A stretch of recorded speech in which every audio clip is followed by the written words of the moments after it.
Kita beralih ke informasi selanjutnya. Pemirsa, DPR mengkritisi kebijakan naturalisasi pemain yang berada di bawah kepemimpinan Coach Indra Syafri terhadap dua pemain timnas, Jens Raven dan Calvin Ronald Verdong.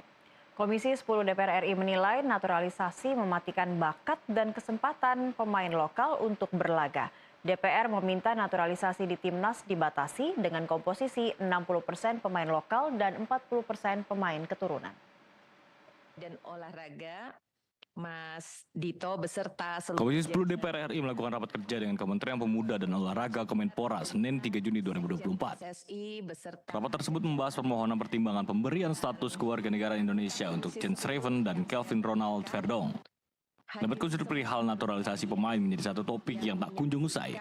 Beberapa permasalahan tak berujung antara mengembangkan bakat pemain lokal kita atau memperbanyak pemain keturunan menjadi topik yang terus berputar di tempat.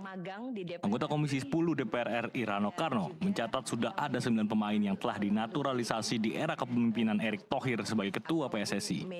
Ini adalah proses naturalisasi yang ketiga yang saya ikuti.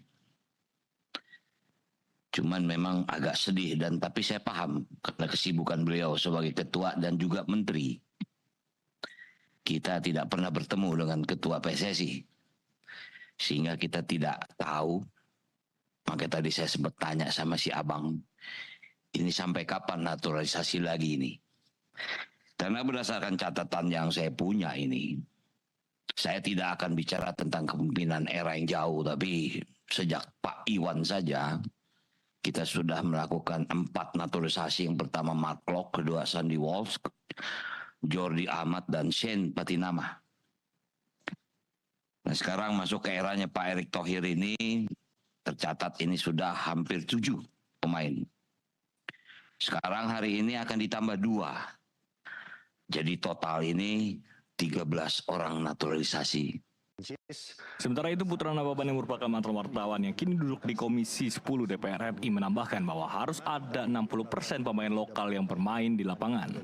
Dengan mitra saya ya, naturalisasi ini ya, ini betul-betul kepercayaan publik, kepercayaan masyarakat itu terhadap masa depan generasi muda pemain nasional Indonesia ini harus diimbangi. Mas Menpora dan seluruh jajarannya harus diimbangi. Ya bahkan dalam catatan saya ini Bu Pimpinan, ya kalau bisa komposisi pemain di lapangan itu Pak Sekjen PSSI kalau bisa 60% lah pemain nasional. Ya, jangan semuanya diisi oleh pemain naturalisasi. Ini kalau ke DPR ini masalah politik ini. Ya, kalau ke DPR ini bukan urusan olahraga. Olahraga itu olahraga politik juga. Politik olahraga. Jadi harus ada kepercayaan. Kalau bicara olahraga pure murni, ya silakan di PSSI. Tapi kalau udah bicara di DPR Komisi 10, tentunya kami juga harus mempertimbangkan.